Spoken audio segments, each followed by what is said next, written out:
Next, we're going to ask John Waltman for the Luce County Chair to come up and introduce our next guest. Thanks. Hey guys, you guys from Schoolcraft County, Paul and all your that team did a great job tonight. I'm going to introduce Jack Hubbard. Jack Hubbard's from Grand Marais. He's a logger, businessman, owns a hotel with his lovely wife Alita in Grand Marais. Jack is a man of deep conviction, a lot of drive, and exceptional conservative principles. Jack worked with Tom Casperson and the governor. He was Burt Township supervisor, Grand Marais. Needed some work on their breakwater, and the Corps of Engineers was not helping. Is that fair? In any event, with his drive and his commitment, he conquered the issues, and we're getting a breakwater this spring. So he's a guy that gets things done. I think you'll all enjoy getting to know him. Jack, please come on up.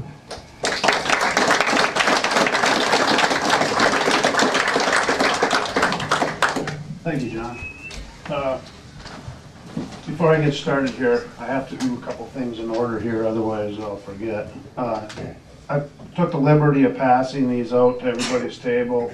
It's if anybody wants to sign up and help me in my campaign, I'll come around and pick them up after this is over with. I would appreciate it. I'm not asking you to work and not have me involved in it. I spent a couple hours with an assistant before we came to this thing. We were out knocking on doors and meeting people and getting things done. And my assistant complained that it was too cold out, and I said, toughen up. And after an hour and a half, I said, man, is it cold out? But I have a lot of determination for doing this, and I'm willing to put the time in, and I appreciate some help because I can't do it by myself. It's going to take all of us to do this. If you'll notice on the thing, it says the time is now, and I believe the time is now to take over the 109. Now, before I get going, there's a person here, a very good friend of mine, that's here that I want to introduce. I'm sure a lot of you people worked with the voting on the Reader's Digest when we won that, and that initially started the national recognition we got to get things rolling here. Now, there's a consultant from Lansing that's here that came and helped me. He's a very good friend of mine. I kind of laugh about the situation because he called me in November after Tom got elected and said, we can get this thing done now. So he worked with the township on this. We had to have a contract when we did it. The lawyer says, well, you got to pay him something. So he's going to do it for nothing. So we paid him $1.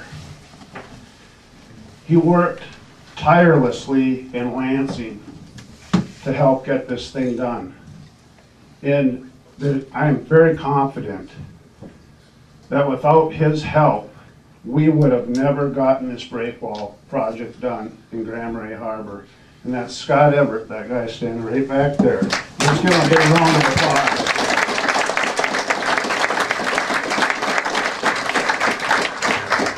With his help, we were able to save a resource in the state of Michigan.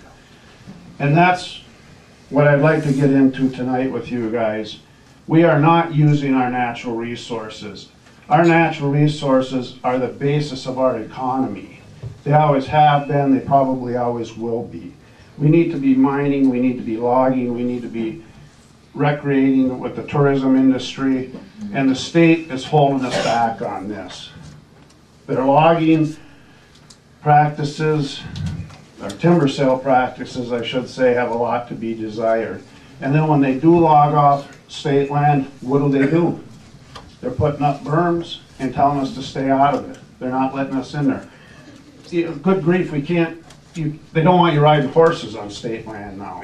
So we have to change this. This policy has to be changed. I'm very proud of you, Dan, for the work you did.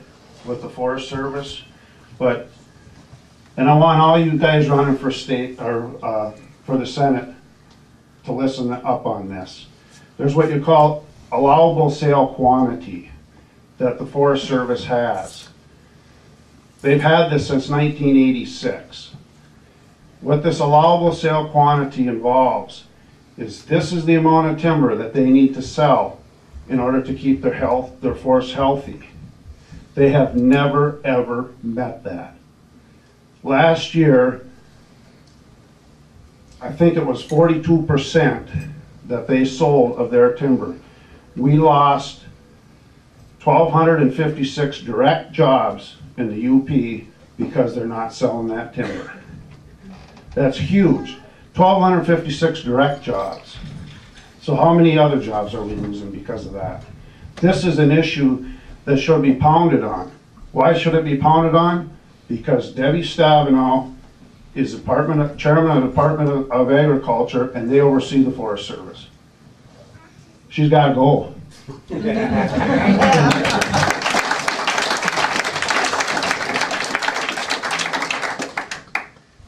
When you look at this, when I say that resources are the base of our economy, a lot of people will say, well, I'm not a logger, I don't own a motel, I don't own a restaurant, tourism business doesn't mean nothing to me, logging doesn't mean nothing. It does.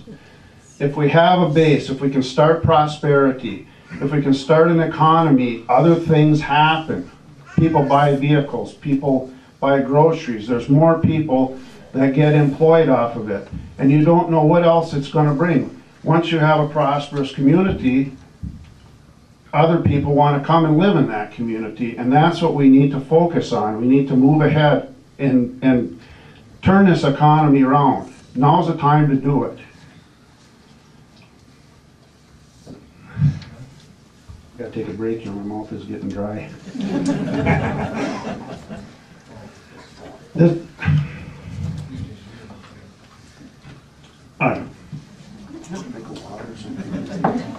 Here. We drank it already. Here's a clean glass.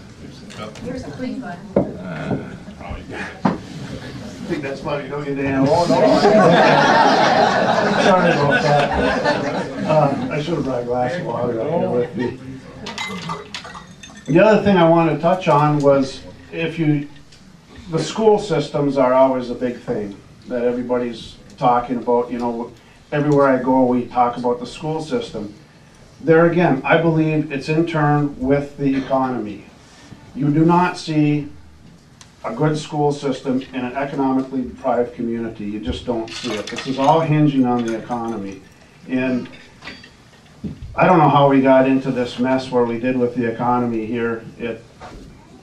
I think apathy, the word you used before, is probably it. You know, this is what's happened to us. We all just kind of sat around and did nothing. And, you know, it got to this point that we aren't using our natural resources.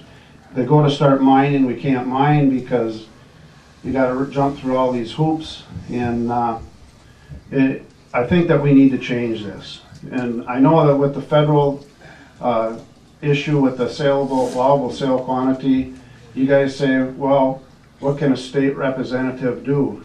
But it's a federal issue. But together, we can make a difference. We can all get together and we can pound on that door and we can cave it in and we can get things done. I'm just a regular person, nothing special. I've worked hard all my life. I've been a logger. But the one thing that I want you guys to think about in closing here is, in the history of this nation, it's always ordinary people that change this world. Amen. Yeah. And that's something that we have. We have the power to change this world. I'm willing to work very hard on this. I want this really bad.